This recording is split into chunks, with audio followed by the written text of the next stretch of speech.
Entonces, por favor, me confirman si se ve bien la pantalla, si están escuchando bien para dar inicio a la clase. Ya, gracias, buenas tardes.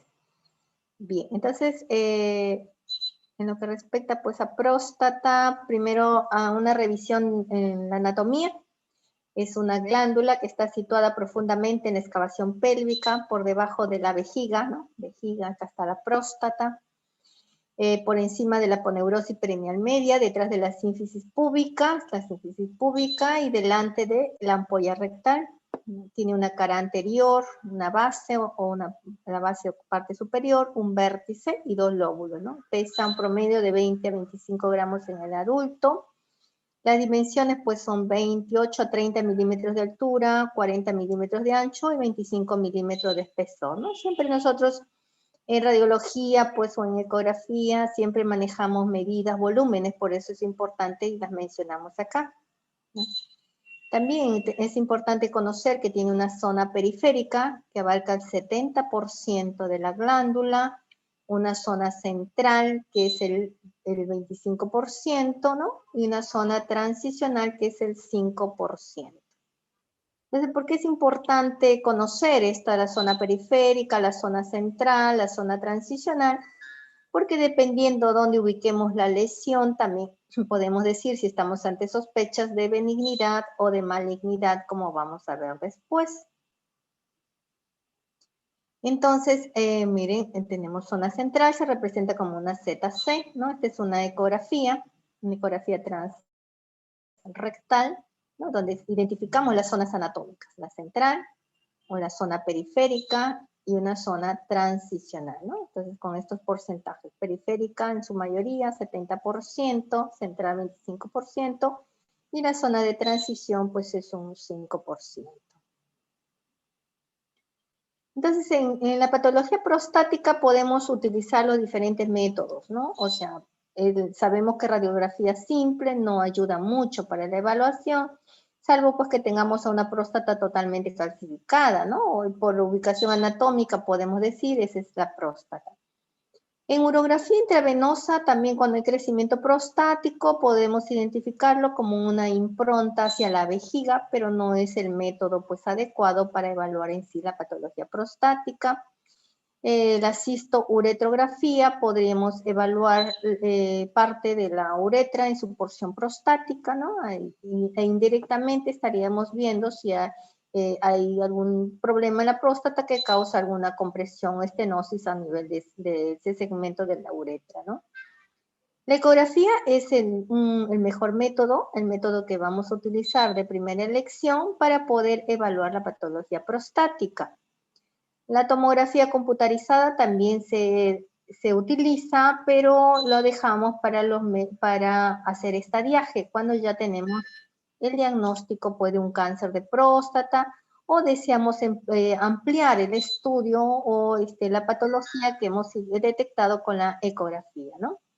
Resonancia magnética también actualmente toma bastante importancia la resonancia magnética, pero siempre y cuando se realice con una antena también endorrectal. Imagínense hacer todo un estudio de resonancia con el paciente a nivel rectal, ¿no? Pues se le ha colocado una antena, ¿no? Una antena es casi igual como un transductor que se hace en ecografía transrectal, ¿no? Es un poco incómodo también este método. La endoscopía, la uretrocistoscopía, bueno, eso lo realiza el mismo urólogo, evalúa, ¿no? A través en forma retrógrada, ingresa por uretra, evalúa también vejiga, ¿no? Y los estudios isotópicos, que son estudios de medicina nuclear, utilizados más cuando ya hay la sospecha de metástasis hacia hueso, o sea, aquí se emplea la gamografía ósea. Entonces, ultrasonido es el método de elección, el primer método que tenemos para evaluar la próstata y toda la patología prostática. Entonces, de todas las vías de abordaje, la mejor vía de abordaje es la transrectal, ¿no?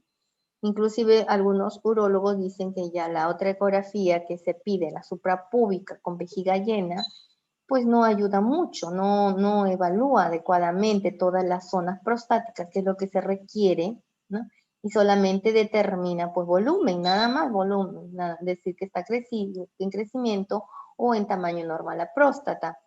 En cambio, el abordaje transrectal, por vía transrectal, ¿no? Este es un transductor, esto se introduce a nivel del ano, ¿no? La ampolla rectal, y miren, las ondas de ultrasonido, ¿no? Las ondas mecánicas son emitidas de este transductor y llegan hacia la glándula prostática, ¿no? Entonces, claramente puede determinar, pues, la anatomía zonal de la próstata. Entonces, la ecografía, estas son las vías, puede ser suprapúbica o puede ser una vía transrectal.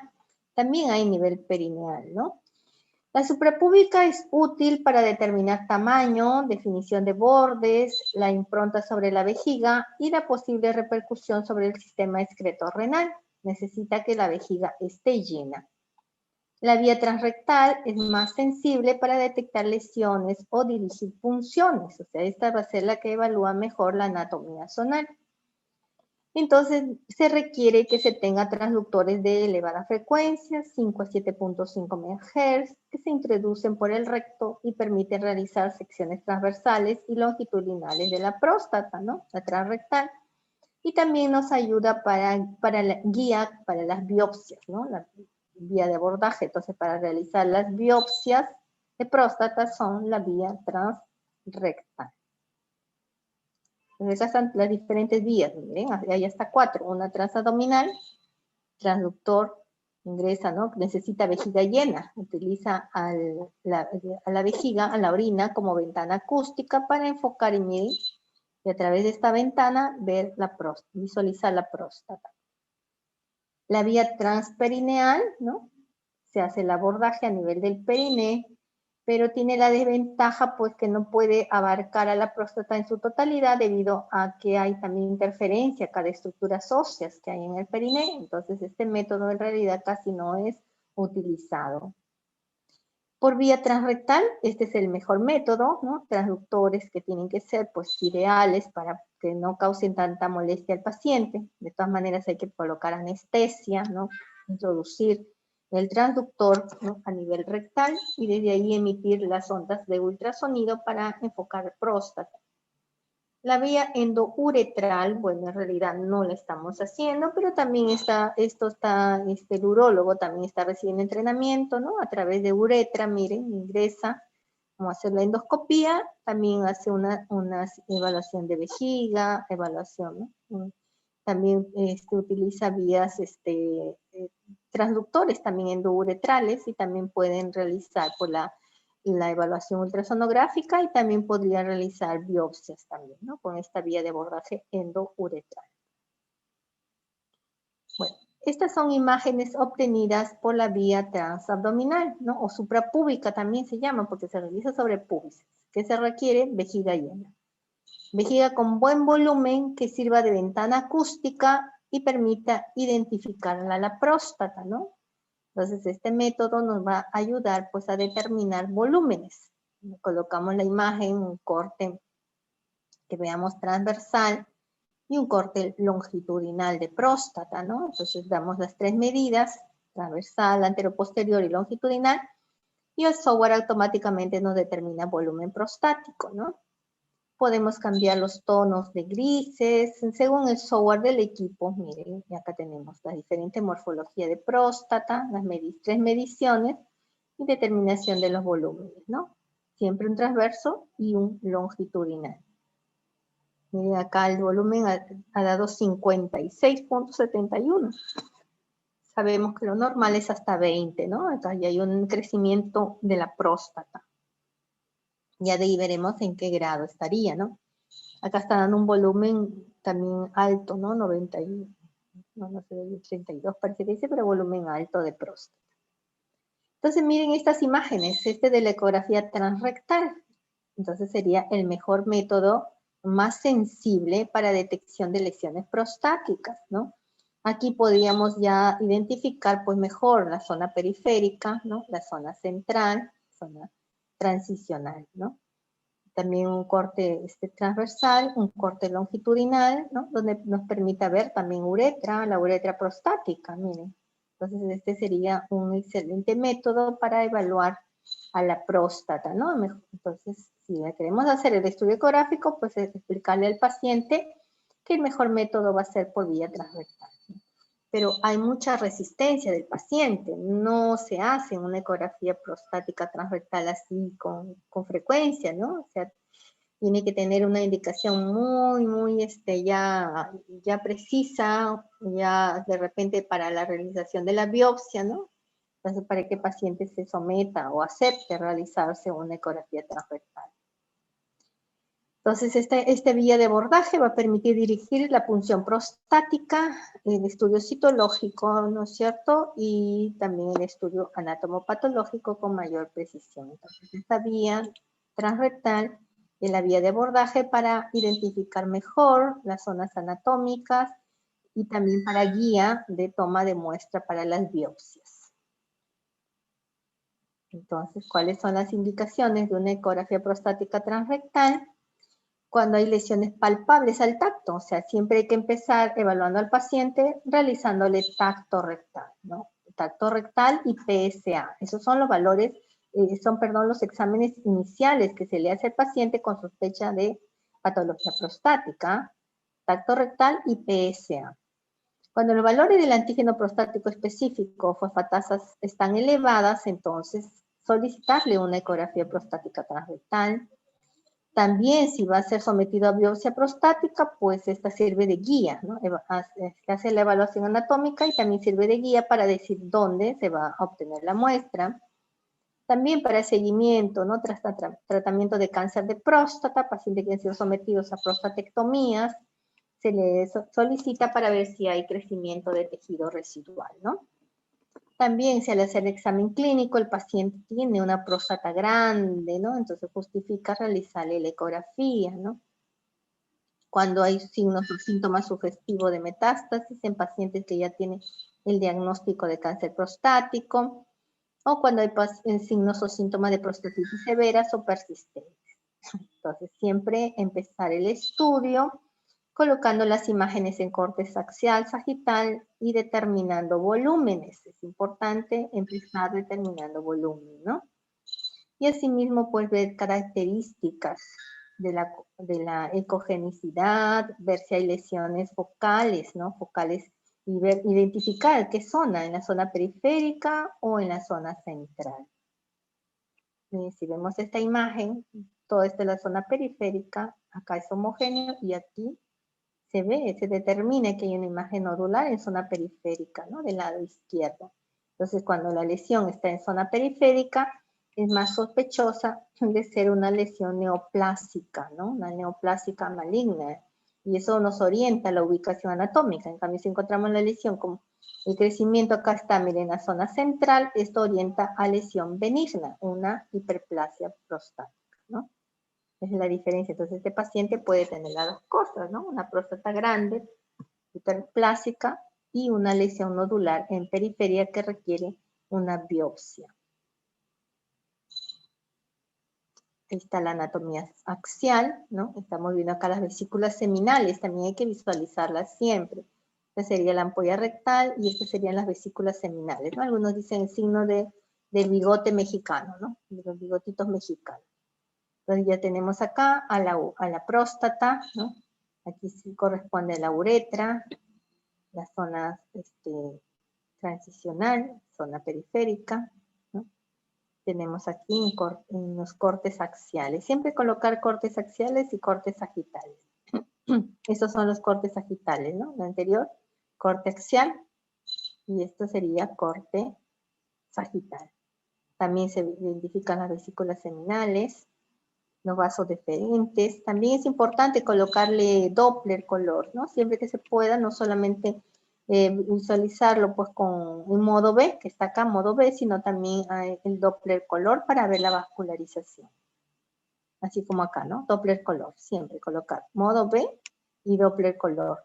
Inclusive actualmente ya se menciona que debe haber la elastografía también, ¿no? Si identificamos algún nódulo, o me parece un nódulo, entonces aplico elastografía para ver ahí colores también, ver las zonas de mayor dureza. Entonces siempre determinar volúmenes, ya sea por la vía transabdominal o suprapúbica o por la vía transrectal, siempre el volumen es lo primero que hacemos, ¿no? Entonces las medidas normales de la próstata, se menciona, son 4 centímetros por 2.5 por 3 centímetros, volumen normal hasta 20, una persona adulta 20 está normal. Entonces se calcula por fórmulas, ¿no? Pero el software automáticamente te da el volumen, o sea que ya no estamos multiplicando, dividiendo, sino ya solamente determinamos esas 3 medidas y el software automáticamente nos da volúmenes, ¿no? Y ya tenemos acá una tablita, normal, volumen normal, de 0, dice a 20. O sea, lo normal es hasta 20 cc que tiene que tener de volumen la próstata. Si está entre 20 y 30, ya sería una hipertrofia prostática grado 1. De 30 a 50, hipertrofia prostática grado 2. De 50 a 80, grado 3. Mayor de 80, la grado 4, ¿no? Entonces eso es importante en nuestra conclusión. Colocamos signo de hipertrofia prostática, qué grado, ¿no? Algunos solamente colocan leve, moderado o severo, ¿no? Ya depende, pues, de experiencia o de cómo hagamos nosotros el informe radiológico. Entonces, en próstata también hay procesos patológicos, como inflamatorios, infecciosos, procesos tumorales o tumores malignos. En los inflamatorios infecciosos está la prostatitis aguda, la prostatitis crónica, también pueden haber abscesos prostáticos. En los procesos tumorales hay tumores benignos y tumores malignos. En los tumores benignos está la hipertrofia benigna de próstata, el quiste prostático. En los malignos, el adenocarcinoma de próstata, carcinoma papilar, sarcomas o linfomas. Entonces, miren, tumores benignos, la hipertrofia benigna de próstata, quiste prostático. En los malignos puede ser un adenocarcinoma, un carcinoma papilar, sarcoma o linfoma. O sea, esto de acá lo va a determinar la anatomía patológica. Por eso nosotros en ecografía solamente describimos nódulo sólido, bien sea hipo o hiperecogénico o isoecogénico en la zona periférica. Entonces decimos sospechoso de una neoplasia maligna. Hasta ahí llegamos. Entonces sugerimos la biopsia, se le realiza la biopsia y ya es el anatomopatólogo quien va a decir qué tipo de proceso maligno es, ¿no? Nosotros solamente llegamos hasta aquí. Es decir, nódulo en periferia con sospecha de malignidad. O nódulo central, ¿no? Con apariencia de benignidad, considerar una hipertrofia benigna de próstata. Si vemos que tiene es anecoico, pues decimos quiste prostático. La hipertrofia es sólido y el quiste es líquido. Entonces, tumores benignos de próstata, zona central, ¿no? Eso siempre recordar, zona central orienta a lesiones benignas, zona periférica a las lesiones malignas. Entonces, la hipertrofia benigna de próstata o hiperplasia, dicen benigna de próstata, es una de las enfermedades más comunes que afectan a los varones de más de 60 años, presentando sintomatología aproximadamente un 40% de ellos y en la mitad de ellos alteración de la calidad de vida, aunque rara vez la pone en peligro, siendo las consecuencias serias, ¿no? Los pacientes se quejan que no puede retener la orina, que orina demasiado, más orina en la noche que en el día. Entonces eso también está relacionado con la edad. Varones de 40 años, el 20% ya tienen algún síntoma de hipertrofia prostática. Varones de 60 años, miren, el 70% tiene síntomas. Y los de 80 años, 90% con síntomas, ¿no? O sea, miren, aquí hay un factor, dicen que hasta ahora es desconocido, pero se le atribuye un componente hormonal más, ¿no? Genético, hormonal. Y esas próstatas que, bueno, pasan a cirugía, generalmente pues pesan más de 60, 80 kilos, han llegado a pesar hasta, hasta 200 gramos la próstata, ¿no? Son próstatas de grandes dimensiones. Bien, entonces aquí es la ecografía, miren, suprapúbica, se ve la vejiga, esta imagen acá anecoica es la vejiga, y esto es la próstata, el gran crecimiento prostático, ¿no? Entonces, vemos que es la zona central, y esa zona central que está ocasionando, como hay crecimiento, impronta la vejiga, ¿no? La desplaza, la comprime, Por eso vienen los síntomas que tiene ese paciente, ¿no? De urgencia de miccionar, no tolera mucho volumen, ¿no? Se le realiza el tacto rectal dice que hay un crecimiento, ¿no? Un crecimiento blando de la zona central.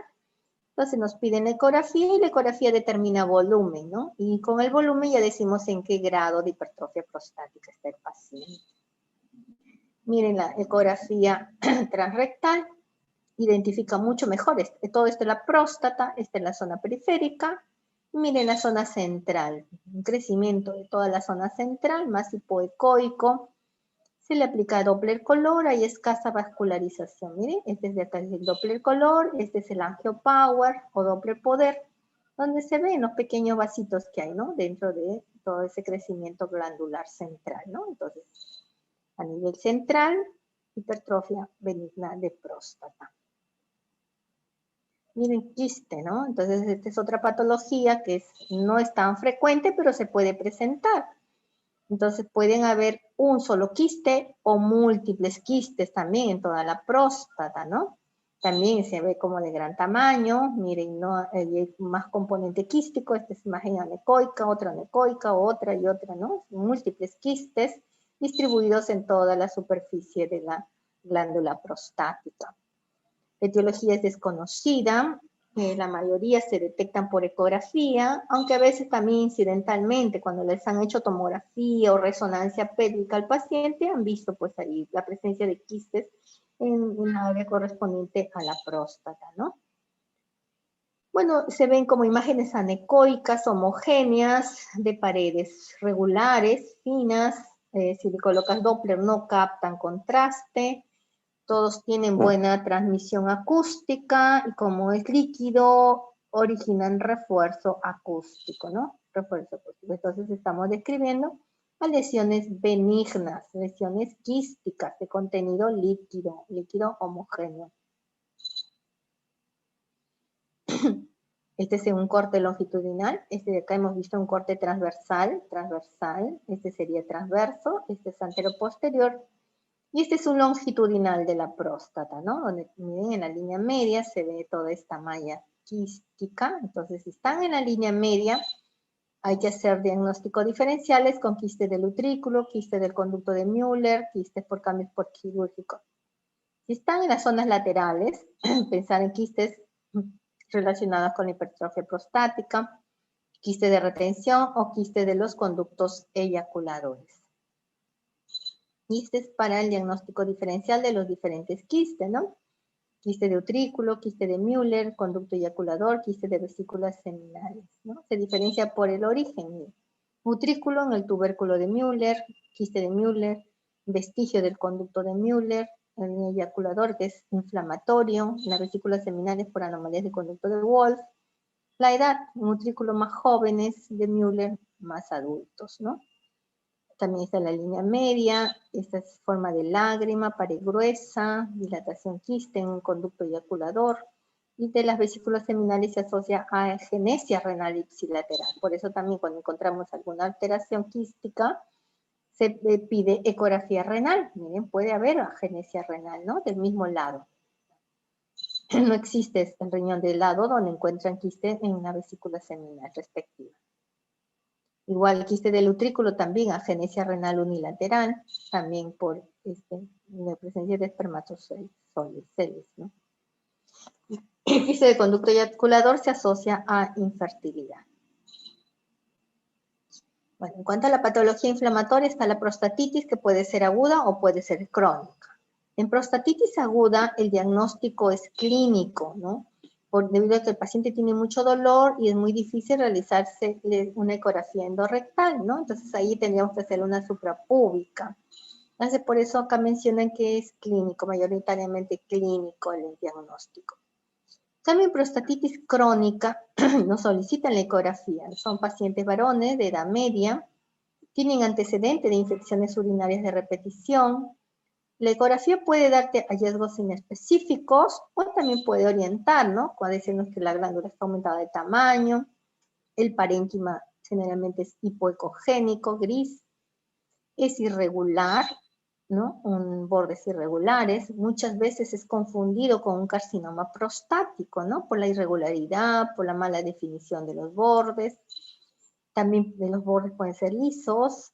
En el Doppler potencio o angiopower o angiopoder se ve un aumento de la vascularidad en zonas de inflamación, ¿no? También se puede comprometer el tejido graso periprostático. También podemos encontrar calcificaciones prostáticas, ¿no? Que eso es algo frecuente. Aquí tenemos, miren, la próstata está grande, tiene zonas hiperecogénicas acá calcificadas, ¿no? Hay calcificación de conductos eyaculadores, la cápsula está gruesa, ¿no? E irregular, las glándulas periuretrales, hay que identificar la uretra, y las glándulas periuretrales también están irregulares, se dilatan las venas periprostáticas, y también hay que evaluar las vesículas seminales que están extendidas, ¿no? Todo esto son rasgos de prostatitis crónica. Bueno, el cáncer de próstata es el más frecuente es el adenocarcinoma, dice, en más 90% de los casos.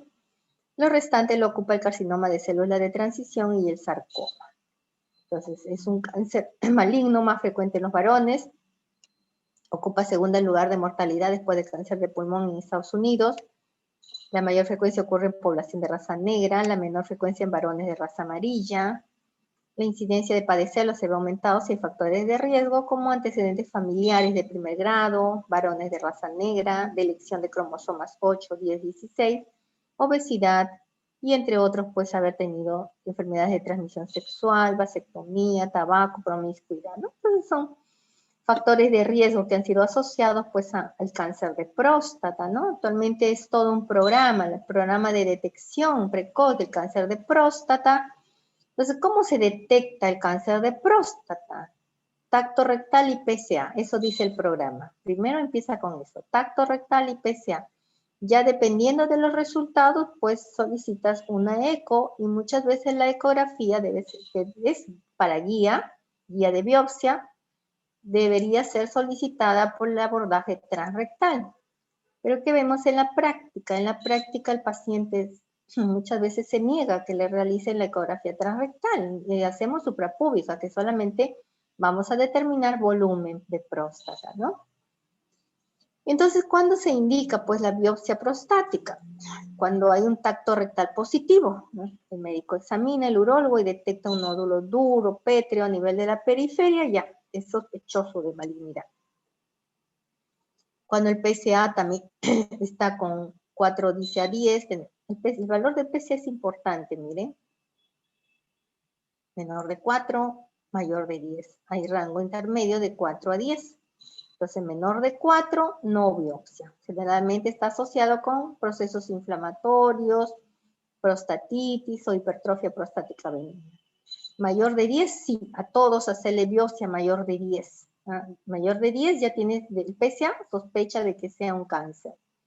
De 4 a 10, si le haces la ecografía, aquí es importante hacerle la ecografía a los de 4 a 10, miren, con PSA de 4 a 10, que si la eco te dice que hay signos ecográficos de sospecha de malignidad, pues si le haces la biopsia, mira. Pero si la eco no te da información, si determinado te dice negativo con PSA, entonces haces la densidad PSA, que es la que vas a determinar si pasa a biopsia o no, ¿no? Entonces eso es muy, muy importante saber a quiénes, ¿no? Miren, PSA a los pacientes con rango de 4 a 10 para determinar las características, ¿no? Ecográficas de los nódulos. Pacientes con PSA mayor de 10 para que sirva de guía ecográfica para la biopsia. Y también cuando tienes elevaciones, vas controlando al paciente y ves que va aumentando el PSA, también amerita hacerle la biopsia, ¿no? Si la ecografía dice lesión focal hipoecogénica en la zona periférica, también debes hacerle una biopsia. Si la ecografía dice lesión de espectro infiltrativo entre la zona periférica y la zona de transición, también biopsia prostática. También si hay una lesión focal hipervascularizada, independientemente pues si está en periférica o zona transicional, también su biopsia, y una lesión focal en la zona de transición también habría que evaluar si hacemos o no biopsia prostática. Entonces, miren, esta es elastografía, ¿no? La ecografía transrectal. Este es en modo B. La próstata está de grandes dimensiones. Se hace el estudio con elastografía, que evalúa a través del mapa de colores la zona de mayor rigidez, de mayor dureza. Entonces, ¿qué se está determinando? Pues que la zona azul es la de mayor tejido, mayor área de dureza. Entonces, ahí ayuda para detectar las zonas que deben ser biopsiadas, ¿no? Entonces, elastografía, si nos dice zona dura en la periferia, ya allí es donde debemos tomar la muestra, ¿no? Y generalmente se ha asociado, menciona esa zona de dureza con elastografía, se ha asociado también con los hallazgos de anatomía patológica de biopsia que han sido correlacionados con los hallazgos de patología maligna. Entonces, PSA 0.4 nanogramos por mililitro, valor normal. De 4 a 10, valor intermedio, mayor de 10, anormal. Ya sospecha de que puede haber alguna lesión neoplásica, ¿no? Mayor de 10. Y esto con relación con la edad también, ¿no? La edad y sus niveles de PSA óptimos, ¿no? Mayor edad, miren cómo el PSA también tiene mayor valor, ¿no? Aumentando. Y también se ha estudiado la ecografía, cómo varía de acuerdo con el tipo de nódulo, ¿no? Los tumores más hipoecoicos son los que más infiltran, lo más sospechoso para nosotros son los hipoecogénicos. En cambio, los nódulos más hiperecogénicos, los que dan refuerzo, son los que tienen más características de benignidad. Entonces, las lesiones hipoecogénicas con sombra nos hablan de lesiones con sospechas de malignidad, ¿no? Eso es para, bueno, en investigación se ha logrado determinar el grado de ecogenicidad con grado de compromiso tumoral o de infiltración por el tumor, ¿no? Entonces, esto para recordar, zona periférica, sospecha de lesiones neoplásicas malignas, en periferia. Zona central, son lesiones benignas, ¿no? En este caso, hipertrofia prostática benigna en primer lugar, ¿no? Por eso es muy importante identificar bien la zona, ¿no? Si decimos un nódulo sólido, decir dónde está. ¿Está en la periferia o está en la zona central? Miren acá la ecografía que está determinando, pues este es un corte transversal de la próstata, la ecogenicidad es muy heterogénea y se identifica una imagen hipoecogénica. Hipoecogénica, se la muestra la anatomía patológica de la biopsia y demostró que era un cáncer, ¿no? Hipoecogénica en la periferia, entonces sospechas de malignidad. Miren, a veces el cáncer se presenta también isoecogénico, ¿eh? Es difícil de evaluar cuando es isoecogénico, entonces estamos viendo acá, también por la vía transrectal, esta glándula es heterogénea, entonces en esto hay que identificar dónde está el nódulo, ¿no? El nódulo está aquí, en la periferia. Entonces es isoecoico con el resto del parénquima. ¿Y cómo logramos determinarlo? Porque tiene este halo parcial, ¿no? Un borde parcial, no es un halo completo. Entonces, mientras más incompleto, también orienta a que es una lesión con sospechas de malignidad, ¿no? Hay que mirar bordes, hay que mirar márgenes, hay que mirar características de cogenicidad, hay que ver si tiene calcificaciones o no asociadas. Entonces aquí podemos utilizar también el Doppler color para ver si hay vascularización, ¿no? Si no hay en el angiopower, que ve vasos más pequeñitos. También podríamos aplicar elastografía para ver dureza del tejido, ¿no? Todos esos métodos nos ayudan en la ecografía para poder decir las características y determinar si son lesiones benignas o sospechas de malignidad. Miren esta otra próstata, ¿no? Totalmente heterogénea, pero que predomina áreas hiperecogénicas acá, ¿no? Hiperecogénicas, mal definidas, toman la biopsia y resultó pues que era también un cáncer, ¿no? Cáncer de próstata. Entonces, la investigación dice que la mayoría de cáncer se asocia con lesiones hipoecogénicas, pero también se ha demostrado que puede presentarse isocogénico o hiperecogénico. Entonces no podemos concluir de si todos los cánceres son hipoecogénicos, no, la mayoría son hipoecogénicos. Miren este cáncer, este tumor, esta glándula prostática aumentada de tamaño, bordes irregulares, ecogenicidad totalmente heterogénea, ¿no? Heterogénea. Hay focos hiperecogénicos difusos, mal organizados, mal definidos, ¿no? Me hicieron biopsia y resultó un cáncer también prostático. Y también en la glándula puede haber una hiperplasia y a la vez un cáncer, ¿ah? Las dos cosas pueden haber. Entonces, si identificamos acá la zona central, hay crecimiento de la zona central, que es una hiperplasia prostática, que así empezó benigna, pero al hacerle control se identifica acá una imagen nodular sólida hipocogénica en la periferia. Entonces, la biopsia al paciente no va a ser de la zona central, sino va a ser del nódulo periférico, ¿no? Este sería el que tiene la sospecha de lesión maligna.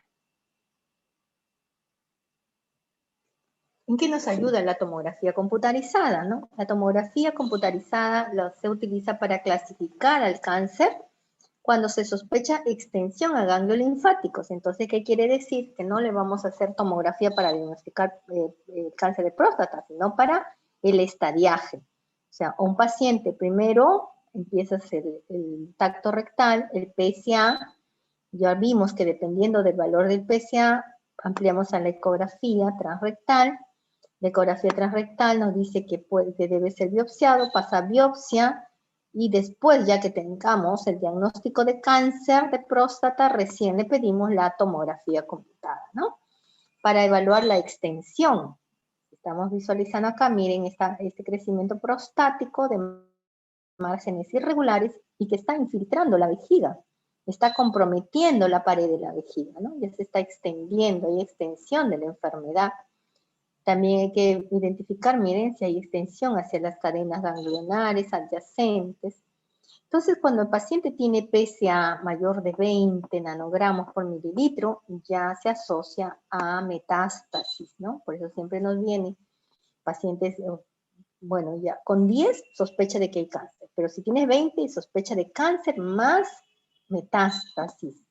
Entonces ya hay un protocolo para los pacientes con cáncer de próstata, ¿no? Les piden mamografía ósea, barrido total para detectar metástasis en hueso, y también el barrido tomográfico, ¿no? Les piden tórax, abdomen y pelvis para ver si hay metástasis en otras estructuras, ¿no? Como los pulmones, el hígado, evalúan ganglios linfáticos, ¿no? Todo se hace un estadiaje ya del cáncer y ver la extensión también, ¿no?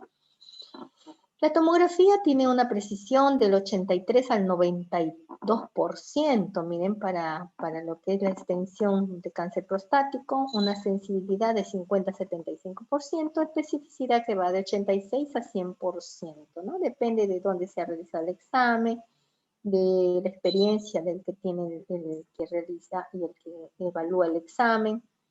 También depende pues del equipo que se cuente, pues tomógrafo de más cortes, ¿no? Si el estudio se ha realizado sin y con contraste, con todos los criterios que debe realizarse, ¿no? Bien realizado, entonces aumenta más su sensibilidad y su especificidad. Son frecuentes falsos positivos y los falsos negativos también, hay que tener bastante cuidado. La resonancia magnética, ¿cómo nos ayuda? Bueno, sabemos que es un estudio de mayor costo, no se usa de manera rutinaria, aunque tiene una precisión, miren, el estadiaje del cáncer de próstata mayor que de la ecografía transrectal, o sea, sería un método excelente, ¿no? Pero, ¿cuál es el problema? Para realizar esto necesito una antena, así como el transductor transrectal, esta es una antena que se coloca a nivel del recto. Entonces también es muy incómodo para el paciente. Muchos no toleran el largo procedimiento ahí con ese aparataje dentro, ¿no? Entonces, pero bueno, habría que sedar al paciente, es el requisito para poder realizarlo pues, por todas las secuencias y que el paciente colabore. Entonces la resonancia magnética endorrectal, se llama endorrectal, permite una mayor valoración extracapsular y de los pedículos neurovasculares. En la actualidad se está evaluando su potencial en el diagnóstico del cáncer, ¿no? La resonancia magnética, muy sensible en la detección, dice baja especificidad, técnica de elección para estratificación local, y generalmente el cáncer de próstata se identifica como lesión hipointensa, ¿no? En tomografía dijimos, en ecografía hipocogénico, mayormente, igual en tomografía hipodenso y en resonancia hipointenso, pero en T2, ¿no? Al contrario, dice que la glándula sana es hiperintensa. Entonces, eso también ayuda bastante para poder determinar, pues, características del nódulo, de la masa, y poder decir con más precisión, pues, si es un cáncer o no. Entonces, se está haciendo, pues, los métodos de fusión, ¿no? Entonces, ¿en qué consiste? En la imagen de la resonancia, fusionarla con la imagen de la ecografía, miren ambos. Entonces, este es el transductor que se ha realizado para esta ecografía y esta es la antena para esta resonancia. Miren, pues, ¿no? Por el paciente haberlo sometido a una ecografía transrectal y posteriormente a una resonancia. Y el software hace la fusión de las imágenes, ¿no? Entonces, esto se utiliza para seguimientos, ya cuando tenemos diagnósticos, pacientes operados, se le hace seguimientos con ambos métodos. Entonces, ya con ambos métodos aumenta bastante sensibilidad y especificidad, ¿no? Bueno, hasta ahí es próstata. Empezar siempre, no olvidar, el tacto rectal es muy importante junto con el PSA. Y a veces nos llega pacientes que ellos mismos dicen, vengo a hacerme mi ecografía. Hacemos la ecografía suprapúbica porque no aceptan la otra ecografía. Le decimos, ¿se hizo PSA? No. ¿Se ha hecho tacto rectal? No. Entonces hay que explicarle, pues, al paciente que lo mejor es empezar, pues, su tacto rectal y el PSA, ¿no? Y bueno, si escogen ecografía, debería ser la ecografía transrectal, pero en nuestro medio, pues, no es aceptada así hasta la fecha, ¿no? Bueno, ¿hasta ahí alguna pregunta? Porque vamos a pasar ahora a mama. Doctora, ¿en qué caso se utilizaría la imagen transperineal? Bien, la transperineal generalmente cuando se sospechan algunos abscesos, colecciones perirrectales, ¿no? Por patología inflamatoria, o de repente queremos evaluar las vesículas seminales, o sea, adyacente en sí a la próstata, debido a que tienes ahí la estructura ósea también, que está limitando que ingrese el ultrasonido, ¿no? En el perineo, ¿sabes? Está la sínfisis del pubis, está todo el hueso, pues, ¿no? El isquio pubiano. Entonces hay que tratar de hacer un abordaje que nos permita evaluar. Vemos ahí los planos también, ¿no? Desde el plano cutáneo, tenemos que tratar el plano subcutáneo, las fascias, ingresar. En realidad en la práctica no lo hacemos así con frecuencia, ¿no? Entonces cuando no podemos hacerlo a nivel suprapúbico, de repente paciente operado, a veces los pacientes vienen con talla vesical por la obstrucción de la vejiga, o han sido operados, están con los apósitos, entonces podemos utilizar esa vía así, ¿no? Alternativa transperineal. Pero así con frecuencia no la usamos en realidad, ¿no? Por las limitaciones que tiene. Entonces no es un mejor método, lo usamos más cuando, bueno, no tenemos otra vía de acceso, no podemos realizarle la transabdominal, entonces recurrimos a esa vía transperineal, ¿no? Para ver si hay algunas colecciones asociadas, si hay alguna masa de repente por ahí que se pueda identificar. Pero tiene muchas limitaciones, como repito.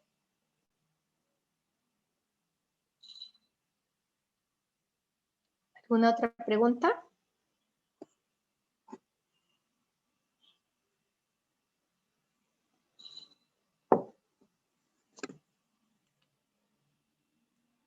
Bien, entonces pasamos a hablar de mamas. Entonces, para evaluar mamas, sabemos pues que el método de screening hasta ahora pues es la mamografía, ¿no? Mamografía, estudio de las mamas con rayos X. Entonces, la mamografía puede ser de detección o puede ser diagnóstica. Entonces, es detección cuando son mujeres sanas y es todo un programa de detección precoz del cáncer de mama. Antiguamente, pues, se hacía a partir de los 40 años, ¿no? 40 años, pero el programa que ha dicho que esas mujeres a partir de 40 años tienen las mamas muy densas, muy radiopacas, entonces es difícil que se detecte alguna microcalcificación o alguna masa en esas mamas densas. El método es poco sensible, poco específico, se ha irradiado a las mujeres, entonces por eso actualmente el programa dice a partir de los 50 años la mamografía, ¿no? Eso ha aumentado la edad de las pacientes. Entonces ahí para screening la mujer es asintomática. El único propósito es identificar cáncer en estadio precoz. En cambio, la mamografía diagnóstica es cuando ya la paciente pues viene que se palpa una masa, quiere el diagnóstico si esa masa es sospechosa o no de cáncer, o también cuando investiga pues de algunas otras alteraciones, de repente la paciente se hizo pues alguna ecografía, también detectó alguna lesión y la ecografía sugiere una mamografía, entonces ya pasa a ser mamografía diagnóstica, ¿no? Entonces, la edad para iniciar pues, la mamografía también depende del equipo. Si tienes mamógrafos pues, de esos convencionales, no te va a detectar lesiones, ¿no? Dependiendo de qué edad tenga la paciente. En cambio, ahora tenemos los mamógrafos modernos, mamógrafos digitales, mamógrafos hasta 3D también, donde permite estudiar mejor a la mama. Por eso se menciona que si la paciente tiene bastante riesgo para cáncer de mama, ¿no? Tiene antecedentes en la mamá, la hermana, ¿no? Por la línea materna, antecedentes de cáncer de mama, se palpa alguna lesión, pues se puede realizar la mamografía antes de los 50 años, ¿no? Pero el programa dice ahora a partir de los 50 años, salvo que tenga algún factor de riesgo. Entonces, aquí en mamografía, todo el informe ya está estandarizado con las categorías VIRAS, ¿no? Esto es internacional, estén ustedes en el país del mundo en que estén, el informe mamográfico ya está estandarizado y la conclusión siempre va a ser con los VIRAS, ¿no? VIRAS 1, VIRAS 2, VIRAS 3, VIRAS 4, VIRAS 5, VIRAS 6. Entonces siempre se hace revisiones por la ACR, ¿no? El último que tenemos, que manejamos el 2013, y esto también ustedes lo pueden encontrar en todas las revisiones, cómo se va evaluando, ¿no? Y ¿qué buscamos con la mamografía? Buscamos la presencia de calcificaciones o la presencia de masas, eso es lo más importante. Entonces ahí, en la búsqueda de las microcalcificaciones, hay que saber cuáles son las sospechosas de malignidad, ¿no? Ese es el objetivo de la mamografía, detectar microcalcificaciones sospechosas de malignidad, ¿no? Antes de que la mujer se palpe masas, ¿no? Porque masa ya significa que ya estamos en un estadio más avanzado, ¿no? Pero esas características busca la mamografía, ¿no? Microcalcificaciones, entonces las calcificaciones pueden ser benignas o pueden ser malignas. Dependiendo de sus características, se van agrupando en categorías, ¿no? Entonces, una mama normal es una mama que no tiene lesiones, ¿no? Entonces, debemos saber también los patrones normales para una mujer joven o para una mujer ya menopáusica o una posmenopáusica. Son diferentes los patrones normales, ¿no? De acuerdo a la densidad del tejido glandular. También hay patologías, perdón, benignas, como calcificaciones ya tipificadas como benignas. Calcificaciones muy redonditas, bonitas, definidas, calcificaciones no sé, como aros, ¿no? Calcificaciones gruesas, groseras, en pocor, ¿no? Entonces, estas calcificaciones benignas ya hacen que la conclusión sea como VIRAS 2. VIRAS 2 significa patología benigna. Hay lesiones también radiopacas, lo que buscamos en la mamografía son las radiopacidades, de bordes definidos, ovalados, ¿no? Ya nos orienta a que son lesiones benignas. También se concluye como VIRAS 2 y se sugiere controles pues en la paciente habitual, ¿no? Generalmente al año. Después, digamos que no hay cambios, pues a los 2 años, luego se va ampliando, porque sabemos que hay radiación también en la mamografía, ¿no? No vamos a irradiar por cada 6 meses, cada 3 meses, no. Sería muy contraproducente, ¿no? Entonces, miren, los VIRAS 3 son sugestivos de benignidad. ¿Qué encontramos? Hay microcalcificaciones, pero son agrupadas, puntiformes, redondeadas, bien definidas. Acá también tienen bordes todavía definidos. Entonces, ¿en qué diferencian ambos con estas lesiones nodulares? Pues en que estas lesiones ya empiezan a tener algunos márgenes, o sea, nosotros le llamamos los parcialmente definidos, ¿no? Acá son totalmente definidos, acá son parcialmente porque hay una zona de irregularidad quizá, ¿no? Entonces esto tiene menos del 2% de valor predictivo positivo de ser lesiones malignas, ¿no? Entonces por eso dice VIRAS 3 subjetiva de benignidad y hay que hacerle controles o también podría hacerse una biopsia también, ¿no? Miren los VIRAS 4. Los 4 ya hay sospechas de malignidad porque empezamos a encontrar las microcalcificaciones, ¿no? Microcalcificaciones agrupadas, dismórficas, pleomórficas, ¿no? Entonces ya vamos agrupándolos, ¿no? Un 4A de baja moderada sospecha. Miren las lesiones también como son redondeadas, ¿no? Ovaladas, pero parcialmente definidas. Los 4B, miren las microlobulaciones en esas lesiones, ¿no? Hay también una zona que no puede dar sombra acústica. Miren los 4C, ¿no? Las microcalcificaciones se van agrupando a nivel de un segmento, ¿no? Segmento o de un ducto. También las lesiones nodulares, las radiopacidades, son muy irregulares, me condicionan los halos incompletos, miren la forma irregular, ¿no? Entonces pasan a ser 4C. Las 5 ya es alta sospecha de malignidad, miren la distribución de las microcalcificaciones, ¿no? Totalmente siguen los conductos. Las imágenes nodulares son espiculadas, miren, estrelladas, espiculadas, ¿no? Entonces esto ya me orienta a sospechas de malignidad.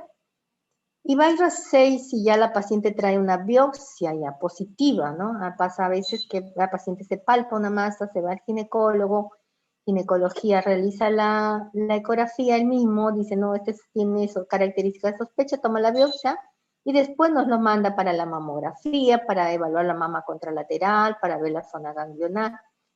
Entonces ya se categoriza ya como un VIRAS 6, porque ya tiene diagnóstico de cáncer esa paciente, ¿no? Entonces, ¿cuándo es VIRAS 0? Cuando es un estudio insuficiente, ¿no? Cuando encontramos algunas lesiones nodulares que no están bien definidas, o hay algunas calcificaciones que están entre benignas, malignas, entonces es 0. Necesita estudio adicional, ¿no? Para las masas o nódulos, una ecografía. Para las microcalcificaciones, de repente una compresión focal y se magnifica, ¿no? Se comprimen y se magnifican las microcalcificaciones para identificarlas mejor. Entonces, esas son las categorías VIRAS en que concluye la mamografía, ¿no? Y esta es una mamografía. La mamografía, entonces, son proyecciones, 2 proyecciones de cada mama, mama derecha, en proyección oblicua medio lateral, mama izquierda, oblicua medio lateral, mama derecha, proyección craneocaudal, mama izquierda, proyección craneocaudal, ¿no? Entonces siempre colocarlas una al frente de otra, es decir, que debemos verlas como espejos ambas, ¿no? Estos serían los músculos pectorales, es una buena técnica, es importante eso, que se vean los pectorales, que se identifiquen pezones, los pezones hacia arriba, dice que no deben estar los pezones mirando abajo, no, mirando arriba el pezón, ¿no? Y vamos comparando, vamos viendo cómo se distribuye el parénquima glandular, que se ve acá como imagen radiopaca, ¿no? Debe haber simetría, debemos verlas como espejos, pero en este caso no. En este caso tampoco, estas son mamas asimétricas. Esta es una mama joven porque tiene bastante glándula, ¿no? La radiopaco es la glándula. Entonces, mientras más radiopaco, más glándula tenga, se nos van muchas veces a esconder, a no dejarse visualizar bien los nódulos ni las microcalcificaciones, ¿no? Por eso decíamos que es baja sensibilidad, baja especificidad en mama joven, en mamas densas, de de esas porque tiene bastante glándula, tejido glandular, ¿no? Por eso el programa dice a partir de 50, supuestamente ya 50 posmenopáusica disminuye la densidad del tejido glandular, entonces la mama se vuelve así, más radiolúcida, y ahí fácilmente se identifican las microcalcificaciones y se pueden identificar los nódulos, ¿no? Entonces acá tenemos, esto está también estandarizado, que las mamas se dividen en 4 cuadrantes, ¿no? Superexterno, superinterno, inferoexterno, inferinterno. Y también se dividen en radios, ¿no? Como agujas de reloj. Aquí empieza radio 12, radio 1, radio 2, radio 3, radio 4, 5, 6, 7, 8, 9, 11 y 12, como las agujas de reloj. Entonces, cuando encontramos alguna lesión, ¿no? Sea por ecografía, sea por mamografía, tenemos que describirla, la semiología radiológica, y tenemos que ubicarlas en cuadrante y ubicar en radio, ¿no? Si encuentro una radiopacidad acá, tengo que decir imagen radiopaca, de bordes de forma, ¿no? O redondeada, ovalada, márgenes definidos, densidad, alta densidad, de baja densidad, localizado, cuadrante superinterno, radio 2 de la mama derecha. Tengo que especificar adecuadamente las características semiológicas y la ubicación de acuerdo a cuadrantes y de acuerdo a radios, ¿no? Si está en la proyección cráneo-caudal, también puede decirse si está en plano profundo, plano medio o plano superficial, ¿no? Esto nos ayuda a poder identificar mejor la zona anatómica, ¿no? Donde está la lesión. Y estas son las formas que puede tener esa imagen nodular: forma redonda, ovalada, lobulada, irregular o estrellada. Los márgenes definidos, parcialmente definidos, indefinidos, parcialmente encubierto, hay un área ahí que no permite visualizarlo adecuadamente, microlobulado o espiculado. Miren, esto ya orienta a lesiones con sospechas de malignidad. La densidad también, ¿no? Si es una densidad alta, baja, una mixta, una pobre densidad, ¿no? Entonces, todas estas características las vamos definiendo con los hallazgos de la semiología radiológica en la mamografía. Entonces, ¿cómo describimos al nódulo masa? Como una zona de mayor densidad del tejido mamario. Si sus bordes son bien definidos, es probablemente benigno. Si sus bordes son mal definidos, es probablemente maligno. Si la lesión es especulada, en principio ya es maligna, ¿no? Hasta que no se demuestre lo contrario. Al decir especulada, es ya casi sinónimo de decir cáncer, ¿no? Entonces requieren estudios complementarios, puede ser ecografía, punción aguja fina, biopsia, ¿no? Eso cuando se menciona que requiere estudios complementarios. Es lo mismo. Miren acá la mamografía, proyección cráneo-caudal.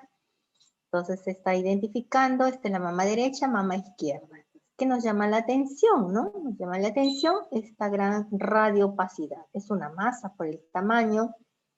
¿Cómo son sus bordes? Sus bordes son lobulados, irregulares, ¿no? Irregulares, miren, parcialmente. Acá están bien definidos, acá parcialmente definidos, ¿no? Acá hay una imagen, miren, lineal radiopaca, que se llama como la cola de cometa, ¿no? Que sigue trayecto ductal hacia el pezón. Entonces esto ya nos habla de sospechas de malignidad ya, ¿no? Ya podríamos decir que estamos ante un 4B o 4C. Miren, la otra mama tiene calcificaciones gruesas acá, ¿no? Entonces no se identifica claramente una radiopacidad como acá. Entonces estamos acá, la conclusión es pues referida a la masa 4B o 4C, y esto ya debe pasar a biopsia. También podríamos pedir ecografía para que nos identifique mejor las características de la lesión, si es lesión sólida, si es hipohiperecogénica, si tiene algunas otras características, vascularización, si tiene áreas de necrosis, ¿no? Todas esas características también podemos ampliarlas con la ecografía. Por eso se menciona que la ecografía es complementaria a la mamografía, ¿eh? Complementaria. Entonces, signo de malignidad, nódulos mal definidos, de bordes borrosos. La asociación con microcalcificaciones aumenta la sospecha. Siempre se requieren estudios complementarios, ecografía que nos diga si es sólido, quístico o mixto, la punción con aguja fina o con aguja gruesa, depende de la experiencia del centro, ¿no? Y se dice que con aguja gruesa nadie pierde, sacan buena muestra, es para estudio histológico, en cambio aguja fina es para estudio citológico, ahí tienes que tener a un buen anatomopatólogo que haga lecturas en células, ¿no? Aquí en células, aquí en tejidos. Entonces, por eso es un equipo que trabaja, el radiólogo que toma la muestra y el anatomopatólogo que lea esa muestra, ¿no? La lesión especulada es maligna mientras no se demuestre lo contrario. Eso es lo que siempre debemos tener en cuenta. Lesión especulada, ya, eso es altamente sospechoso de malignidad, ¿no? Miren acá la proyección oblicua medio lateral y acá se ha hecho una proyección cráneo-caudal ya con retracción. Se ha retraído porque está profundo, miren. Miren esta lesión. Bordes irregulares, espiculados, ustedes pueden ver esas espiculaciones que tiene, se asocian acá a unas calcificaciones, ¿no? A una cola de cometa. Entonces, miren la imagen acá magnificada. Hay presencia ahí de microcalcificaciones, aquí también hay unas pequeñas microcalcificaciones que siguen estos trayectos ductales. Entonces ya esto es categoría 5, miren, ¿qué más? La piel, es la zona de la piel superficial, bien engrosada, ¿no? La zona que corresponde al pezón, tiene la zona de también planos cutáneos, subcutáneos muy engrosados e irregulares. Entonces todas estas características ya nos hacen concluir con un BRAF5, la sospecha de malignidad y eso tiene que ser biopsiado. Especulado, entonces, es cáncer hasta que no se demuestre lo contrario. Entonces, lo que queremos con el programa de cáncer es no llegar a esto, ¿no? Tenemos que empezar con los virus 3, virus 4 para biopsia, pero no llegar a un 5. Eso significa ya un estadio avanzado de cáncer. Entonces, las calcificaciones son muy importantes. Las microcalcificaciones es el objetivo de las mamografías para el programa de cáncer, ¿no? Así empieza el cáncer, empieza con microcalcificaciones. Ya posteriormente se van asociando las masas, ¿no? Entonces las calcificaciones pueden ser benignas o pueden ser malignas. Las benignas son redondas, dispersas, bilaterales y son grandes. Las malignas son irregulares, agrupadas, unilaterales y muy pequeñas. Por eso las microcalcificaciones irregulares, agrupadas, unilaterales, pleomórficas, dismórficas son sospechosas de malignidad. Y acá están, miren, todas las que son benignas, redondas, lobulillares, puntiformes, todas redonditas, indefinidas, pero están agrupadas. Estas son heterogéneas porque hay unas ovaladas, unas redondeadas, pero todas tienen bordes definidos. Amorfas, ¿no? También hay unas que son más grandes, más pequeñas, esas tipos algodonosas, anguladas, estas granulares, puntiformes, lineales, ramificadas, granulares, ¿no? Son todas las características. Y miren las microcalcificaciones con sospecha de malignidad, ¿no? Estas siguen los conductos puntiformes, son bien pequeñitas, bien pequeñitas, a veces se pueden pasar. Entonces hay que mirarlas, magnificarlas a veces, ¿no? Dicen que a veces son lineales y otras redonditas, como por eso dicen acá, dismórficas, pleomórficas, todas las formas tienen, pero todas están agrupadas. Miren, acá se asocia esta opacidad de bordes irregulares, esta opacidad magnificada con espiculaciones, ¿no? Esta de acá con cola de cometa, entonces aquí sí ya tienen categoría 5, ¿no? O sea, las microcalcificaciones puedes encontrarlas así, sin masa, sin opacidades, no puedes encontrarla asociada a una masa, ¿no? Un nódulo. Aquí es más fácil de identificar el nódulo. A veces tenemos que buscar esto, que sigue un conducto, trayecto ductal, miren, entonces esto pasa también a una biopsia. Ya nuevamente, ¿no? Esta mama densa, estas son dos mamas. Una mama densa, muy densa, pero se identifica ahí pues, la lesión nodular con la presencia de calcificaciones, ¿no? Esta otra mama no es densa, miren, tiene más glándula, el tejido adiposo se ve más radiolúcido, ¿no? Se ve esta masa, esa gran radiopacidad de bordes irregulares espiculados asociado a microcalcificaciones, ¿no? Entonces, ustedes pueden ver dentro de esta opacidad esas pequeñas calcificaciones, ¿no? Entonces, esto aquí ya concluimos con un BRAF 5 ya, pasa a biopsia.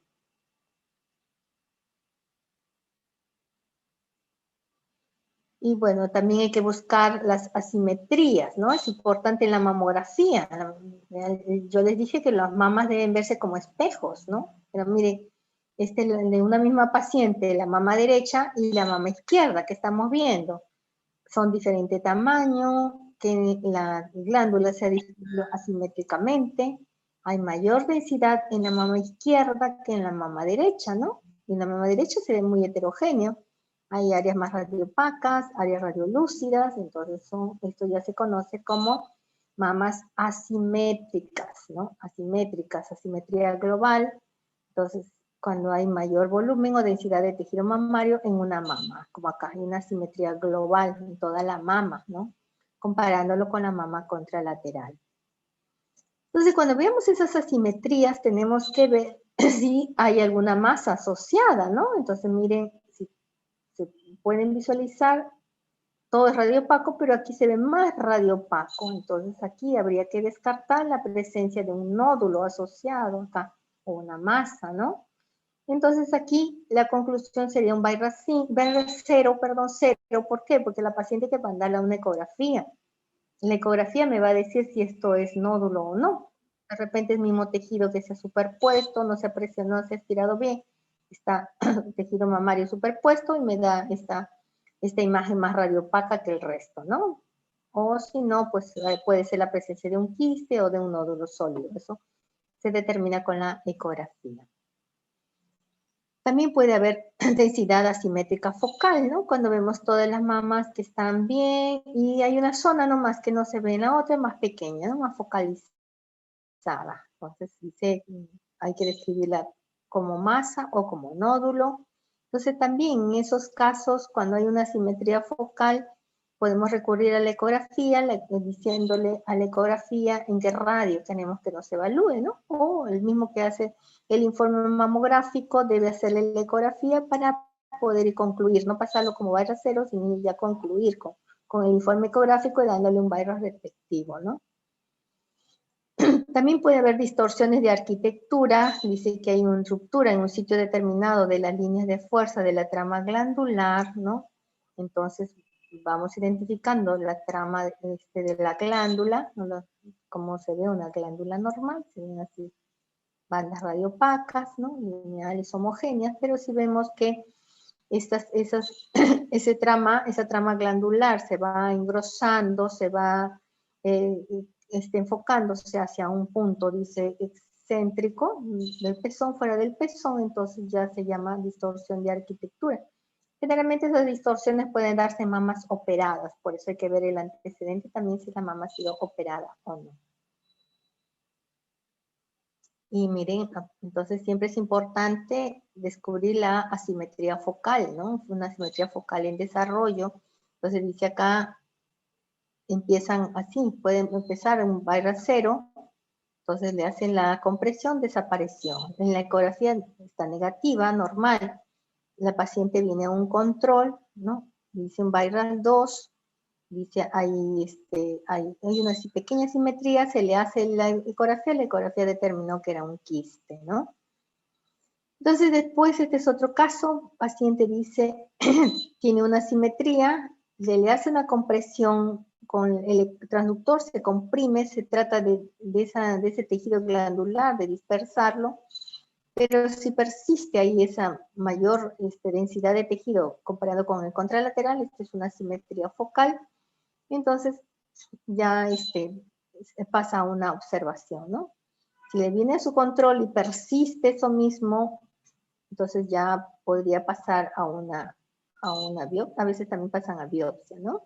O compresiones focales con la mamografía. Entonces aquí, si la ecografía nos habla de un nódulo, ¿no? Con características ya sospechosas, pasa a un virus 4. Y virus 5 cuando ya tiene las características de malignidad. Bueno, eso es lo que respecta a la mamografía. Ahora la ecografía mamaria, entonces también se puede usar como complemento a la mamografía, pero también usamos como método de diagnóstico en las mujeres jóvenes, en las que todavía no se hace mamografía. Entonces podemos recurrir a pedirle una ecografía de mamas, ¿no? Siempre la anamnesis es importante, preguntarle a la paciente pues datos de edad, antecedentes familiares, los síntomas que haya tenido. Posteriormente, pues si tiene mamografía, evaluar la mamografía. Hay que examinar la mama también, ¿no? Inspección, palpación, si es necesario marcar en piel donde se palpan los nódulos o masas. Tener conocimiento de la técnica. Hay que saber describir semiológicamente la lesión y la localización con cuadrantes o con radios. Entonces, estas son las indicaciones para hacer una ecografía de mama, evaluación inicial de anomalías palpables en mujeres menores de 30 años, caracterización de lesiones quísticas, identificación y caracterización de anomalías mamográficas palpables y no palpables en mujeres mayores, como guía para procedimientos intervencionistas, evaluación de problemas asociados con implantes mamarios, siempre nos piden, evaluación del seno de las mujeres embarazadas también, ¿no? No se puede realizar mamografía en las gestantes, tenemos que pedirle una ecografía de mamas. Entonces hay que saber ahí, pues, la anatomía también, ¿no? Los diferentes planos. Sabe que hay un plano cutáneo, después viene un subcutáneo, tenemos ahí los ligamentos de Cooper, ¿verdad? Los conductos interlobulares, el tejido glandular y los conductos terminales, ¿no? Entonces, también el pezón, la areola, toda la zona de la areola. Hacia atrás tenemos la zona reticular y los músculos pectorales, ¿no? Entonces, esta es la imagen ecográfica. Aquí tenemos que realizarlo con transductores lineales de alta frecuencia, entrar también con software para mama. Identificamos los diferentes planos, ¿no? Plano cutáneo, planos subcutáneo, la zona de tejido glandular, y esta es la fascia de músculo, y hacia atrás tenemos los músculos pectorales, ¿no? Este también es otro corte donde aquí predomina más el tejido glandular que la glándula, miren, es diferente esta glándula mamaria de una niña, de una paciente joven, y este ya de una paciente de más edad, donde predomina el tejido glandular graso, el tejido graso sobre el tejido glandular. Los transductores lineales, alta frecuencia, 5 a 15 MHz, ¿no? El campo de visión es sectorial, entonces esta es la base física del ultrasonido, ya sabemos que son ondas mecánicas, ¿no? Hay un efecto piezoeléctrico que hace emisión de esas ondas mecánicas y luego emite y luego las recepciona ondas reflejadas, ¿no? Esta es toda la base física del ultrasonido. La mama de una adolescente, diferente de una mama anciana, ¿no? La adolescente, miren, casi no hay tejido glandular, tejido subcutáneo, tejido graso, tiene escaso, más es glándula. En cambio, en la mama ya de mujer de más edad, predomina el tejido graso, que se ve acá más hipoecogénico, y el glandular se ve hiperecogénico, ¿no? Entonces, esa es la diferencia que hay que reconocer entre una mama joven y una mama de una persona de más edad.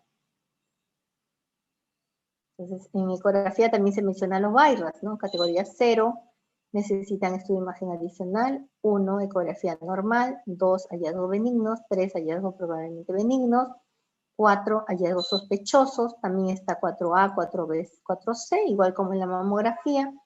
5, altamente sospechoso de malignidad. Y 6, ya viene con resultado de malignidad por biopsia previa, ¿no? Entonces, ya está estandarizado, todos tenemos que concluir, que describir ya con las características ya estandarizadas, ¿no? Si en ecografía encontramos un nódulo, tenemos que decir si sus márgenes son definidos, si tiene transmisión, ¿no? Refuerzo acústico, si el eje mayor es paralelo a la piel, si tiene ecos internos o no, si es totalmente anecoico, si se comprime o no se comprime, ¿no? Esta sería por la elastografía. Entonces, tiene las características de ser una imagen de bordes definidos, anecoica, ¿no? Negrita anecoica, con refuerzo acústico, el eje mayor paralelo al de la piel, ¿no? Con ecos internos ausentes, se modifica con un efecto de compresión, concluimos un quiste simple y eso es un BIRAS 2. Miren, un BIRAS 3, nódulo es definido, bordes definidos, da escaso refuerzo, el eje mayor es paralelo al de la piel, es hipoecogénico, eso me llama, decir hipo es sólido, anecoico es líquido, entonces acá es sólido hipoecoico, pero homogéneo, también se comprime, se deforma, entonces generalmente esto se asocia a un fibroadenoma y la conclusión es BIRAS 3. También miren este nódulo parcialmente definido, esta zona no se define, puede ser transmisión posterior mixta, una zona de refuerzo, una zona de sombra, el eje mayor puede ser paralelo, los ecos internos también, hay ecos mixtos también, ¿no? Anecoicos e hipoecoicos o hiperecoicos internamente, puede o no modificarse, entonces podríamos concluir como quiste complejo o también puede haber un tumor papilar intraquístico y eso es un BIRAS 4. Un nódulo, mire, de márgenes imprecisos, transmisión da más bien atenuación, da sombra, el eje mayor es perpendicular a la piel, o sea, más alto que ancho, es hipoecogénico, ¿no? Márgenes, miren, irregulares, articulados, no modifica con el efecto de compresión. Entonces, esto es un BIRAS 5, ya es altamente probable que es un cáncer. Entonces, esta es la descripción ya estandarizada que se le hace a los nódulos encontrados en la ecografía de mamas. Y ahí están, miren, las imágenes y cómo deben clasificarse, ¿no? Si describimos esta imagen en A, es una imagen anecoica, de bordes regulares definidos que da refuerzo. Si colocamos Doppler, me dicen negativo, Doppler negativo, entonces se concluye como un quiste simple y esto pasa a ser un BIRAS 2. Miren esta otra imagen, también anecoica, pero tiene unos ecos internos, bordes definidos, el eje mayor es paralelo al de la piel, ¿no? Hay que ver si da refuerzo o no. Entonces, si ya tienen unos ecos internos, ya esto pasa a ser un BIRAS 3, ya no es totalmente anecoico, sino ya hay contenido dentro. Miren esta otra imagen, es más alto que ancho, especulado, da sombra, ¿no? Y acá da refuerzo, es mixto. Entonces esto ya pasa a ser un BIRAS 5, ya, ¿no? Pasa a biopsia. Y así vamos viendo las características. Miren este de acá, totalmente irregular, especulado, ¿no? También acá, especulaciones, estos ya son sospechosos de malignidad, ¿no? Entonces la semiología ecográfica ve la ecoestructura circundante, también si la ecoestructura es homogénea grasa, si es homogénea glandular o es heterogénea, ¿no? Entonces cuando nosotros empezamos haciendo la mamografía tenemos que evaluar la cantidad del tejido mamario. Si el tejido mamario es escaso, con predominio del patrón graso, entonces se está refiriendo a esta mama. Miren, esta es grasa, y ahí casi no hay glándula, ¿no? El troma serían estas líneas acá, ¿no? Esto predominantemente graso. Estas son mamas involutivas, ya se relacionan con mujeres de mayor edad posmenopáusica. Aquí hay tejido glandular, pero es intermedio, ¿no? Es homogéneo también con tejido fibroglandular, ¿no? En cambio acá es totalmente heterogéneo, ya no hay casi tejido graso, todo es tejido fibroglandular, pero muy heterogéneo. Generalmente esto se ve en las mamás jóvenes también. Y bueno, esto es lo que ya vimos, la semiología de los nódulos, para que los tengan ustedes en cuenta, la descripción semiológica. Y esto es el importantísimo del refuerzo acústico, ¿no? Entonces, si me describen una imagen anecoica, negrita anecoica con refuerzo, bordes definidos, el eje mayor paralelo al de la piel, horizontal, paralelo a piel. Entonces, esto me está hablando de lesión benigna. Y si es anecoica, significa que es líquida. Y si es líquida con refuerzo, entonces me habla de un quiste. quiste simple. Quiste, miren, anecoica, negrita, con refuerzo. De lo negrito se ve esta imagen más hiperecogénica, ¿no? Da refuerzo. Entonces esto es un quiste simple. Pero si empieza a tener el quiste acá ecos en su interior, la pared se va haciendo gruesa. Entonces ya vamos hablando de quistes complicados o quistes complejos, ¿no? Ya no serían quistes simples, sino ya quistes complicados o quistes complejos.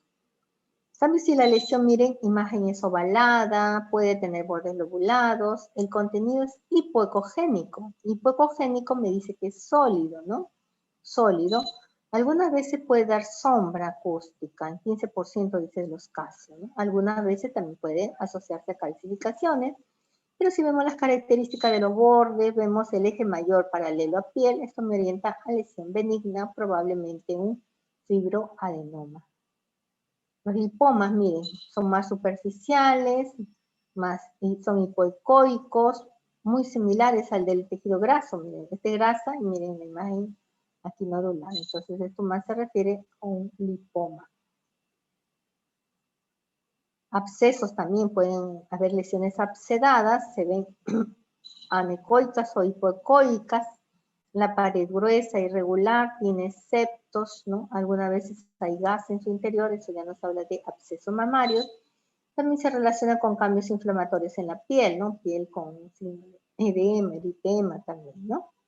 Entonces es importante reconocerlo porque muchas veces en la práctica hemos visto que estos abscesos han sido descritos como lesiones malignas. Y no, y han sido lesiones abscedadas. Miren, un típico fibroadenoma, ¿no? Sólido, hipoecogénico, bordes definidos, con cápsula fina, el eje mayor es paralelo al eje de la piel, da un poco de refuerzo acústico, entonces lesión benigna, sólida, es probablemente un fibroadenoma. O sea, esto de acá no pasan a biopsia, solamente se controla. En cambio, miren estos nódulos. Esto da mucha sombra, casi no se pueden definir los márgenes, ¿no? de este nódulo. Hay especulaciones. Algunas veces se asocian a microcalcificación. En este caso en la imagen no tiene, pero hablar de escribir este nódulo ya nos orienta hacia la probabilidad de un cáncer de mama. Miren esta imagen, ¿no? Especulada, sombra acústica, un 65 mixta, ¿no? Hay zonas que dan sombra, hay zonas que dan refuerzo acústico. Entonces, se ha asociado en el 70% a una ecogenicidad heterogénea. En un 52% de los casos de cáncer de mama se asocia a baja ecogenicidad, o sea, hipoecogénico. 22% son ecos homogéneos, o sea, mayormente son heterogéneos, que puede tener áreas anecoicas internas también. A veces son descritas como nódulos mixtos, ¿no? Sólido con componente líquido central, líquido periférico, orienta a que haya una degeneración quística del nódulo, ¿no? Una necrosis también intratumoral también puede haber, ¿no? Márgenes mal definidos, un 89%, espiculados, un 30%. Miren, otra vez, esta es la mamografía con la ecografía de la misma paciente. Miren la mamografía que determinó una masa, ¿no? Una radiopacidad de bordes irregulares, espiculados, ¿no? Espiculados. Se le hace la ecografía que determina que es un nódulo sólido, hipoecogénico, ¿no? De bordes irregulares, lobulados, el eje mayor perpendicular al de la piel, da sombra y refuerzo, sombra y un refuerzo. Entonces esto ya nos orienta hacia una lesión sospechosa de malignidad, ¿no? Ambos son BIRAS 5, ya. 5 pasan a biopsia. Esta es otra lesión. A veces no se pueden definir bien las lesiones, con la ecografía, porque hay tanta sombra. Entonces es todo esto la lesión y esta es la sombra. Entonces hay que tratar de colocar acá Doppler color para ver si hay alguna neovascularización. Aplicamos elastografía también para ver si hay compresión o no, ¿no?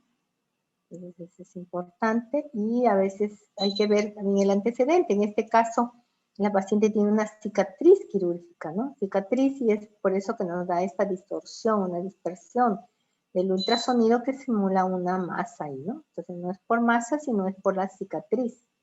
Entonces es importante también reconocer o ver antecedentes de la paciente. Carcinoma ductal invasivo, ya lo vimos. Y Doppler, es importante a todo nódulo masa ver la vascularización tumoral. También el Doppler ayuda para estudiar mamas operadas, estudiar cicatriz radial o también evaluar otras estructuras, sobre todo vasculares, ¿no? Entonces, de la ecografía y está el nódulo y se aplica Doppler y vemos que no hay, intratumoral no hay vasos, ¿no? A veces hay fibroadenomas que sí encontramos que tienen neovascularización, en este caso no. Se determinan también sus valores de velocidades medias, de índice de resistencia, ¿no? Entonces, esto ha sido un fibroadenoma, miren, da refuerzo acústico.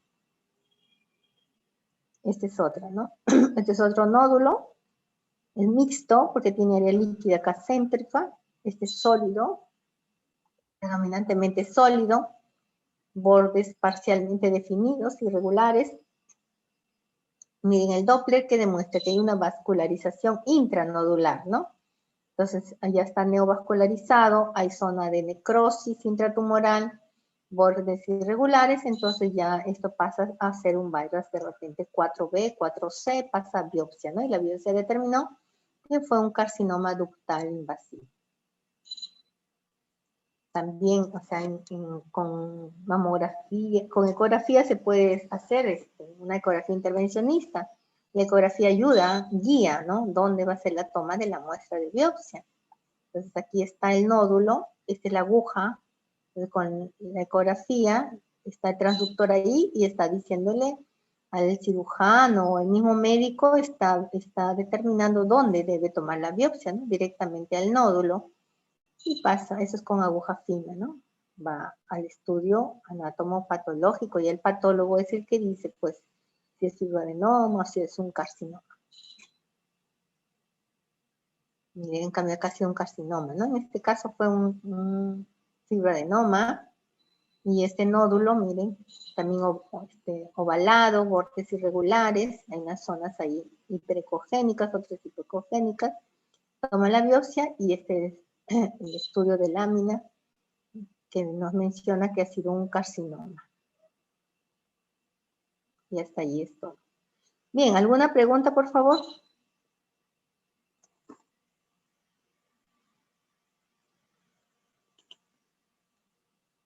¿Alguna pregunta que tenga?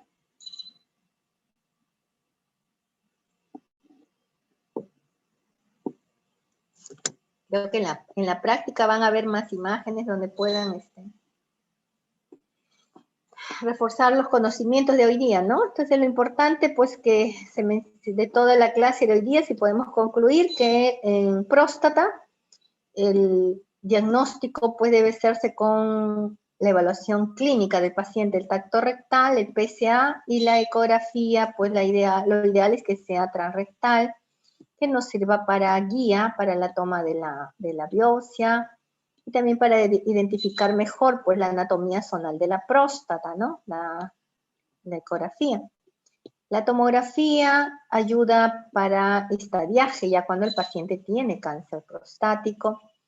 La resonancia magnética es un excelente método, tan igual como la ecografía transrectal, pero causa mayor incomodidad al paciente debido a que también requiere antenas endorrectales, ¿no? Y mayor tiempo también de método, entonces eso hay que evaluarlo, pues, ¿no? Riesgo-beneficio y que acepte el paciente. En lo que respecta a la patología mamaria, si vamos a realizar pues el screening para cáncer de mama, la mamografía sigue siendo el método de elección y la ecografía es método complementario a la mamografía, ¿no? Entonces eso es lo que tenemos que evaluar, saber pues las indicaciones de cada método. En las mujeres jóvenes no se indica mamografía debido a la mama densa. El programa dice que debe hacerse a partir de los 50 años, pero si la paciente tiene antecedentes familiares o alto riesgo de cáncer de mama, pues se puede hacer una mamografía antes, se hace. ¿Qué más podríamos decirles? Que, bueno, la mamografía y screening, y hay diagnóstico también, mamografía diagnóstica. Siempre hay que emplear las terminologías BI-RADS, que es la internacional, ¿no? Tanto para mamografía como ecografía. Se debe describir con características semiológicas ya estandarizadas, y la conclusión siempre BI-RADS. Bueno, la biopsia también, si puede ser aguja fina o aguja gruesa, depende pues del equipo de trabajo que tenga pues el radiólogo, el anatomopatólogo, la experiencia en evaluar citología o muestra histológica, ¿no? Para escoger el método. Generalmente en los hospitales hacemos aguja fina, ¿no? Porque da menos incomodidad a la paciente puede ir a su casa con tranquilidad, ¿no? Y bien, es importante en ecografía emplear la ayuda con Doppler y con elastografía también, que nos ayude a precisar las características de los nódulos, ¿no? Un nódulo vascularizado, sólido, hipocogénico, bordes irregulares, que no comprime, entonces ya nos orienta hacia sospecha de malignidad y esos nódulos pasan a biopsia. Bien, ¿alguna pregunta, por favor?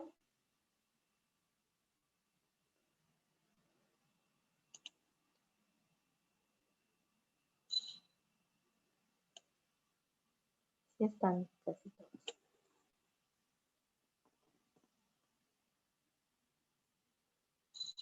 ¿Está claro la clase? ¿Entendido?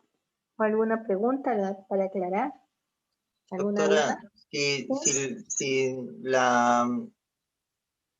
si la mamografía no es concluyente, entonces pasamos a ecografía. ¿Por qué no comenzar de frente con ecografía mejor? El objetivo de la mamografía es detectar las microcalcificaciones. O sea, por eso se complementan. O sea, la ecografía a veces no te detecta las calcificaciones, no te ve las microcalcificaciones.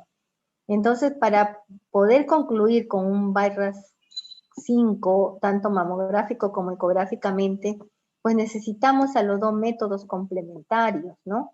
Entonces, eso es lo que dice el programa. Entonces, el objetivo de la mamografía es buscar microcalcificaciones.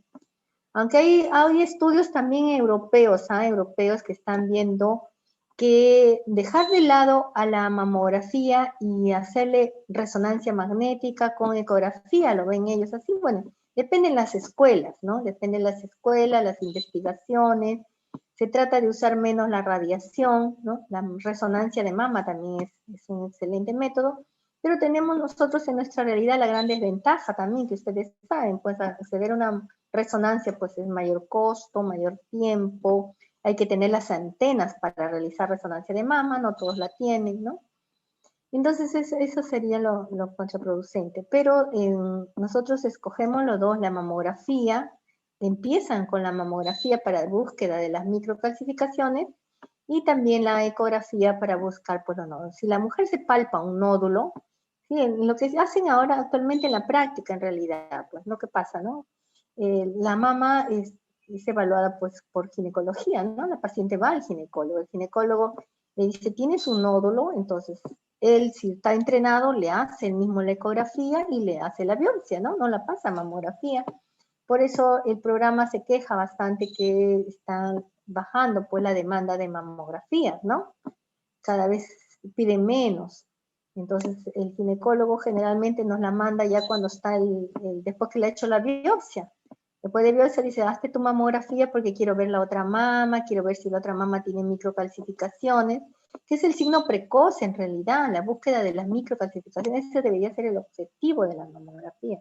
Por eso es todo un programa, ¿no? Para buscar esas microcalcificaciones que siguen trayectos ductales, que son sospechosas, entonces ahí les hacen biopsia, ¿no? Pero bueno, todavía no estamos manejando un programa pues adecuadamente, y más en esta época de pandemia se ha suspendido todos los exámenes mamográficos en los programas, no se están realizando, entonces las pacientes en realidad pues si se palpan, se hacen el autoexamen, se van al ginecólogo, el ginecólogo opta por la biopsia inmediatamente, ¿no? Ya salen de duda, pues, ¿no? Les dice lesión benigna, fibroadenoma, o les dice ya lesión sospechosa, ya pasan a las cirugías mayores, ¿no? Es lo que está pasando. Pero el programa dice que deberíamos primero con la mamografía para detectar microcalcificación, ¿no? No queremos detectar masas que ya se palpen. No sé si eso contesta tu pregunta.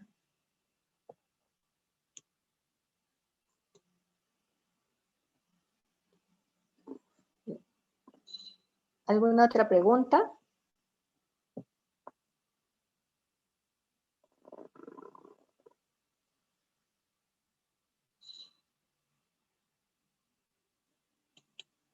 Bien.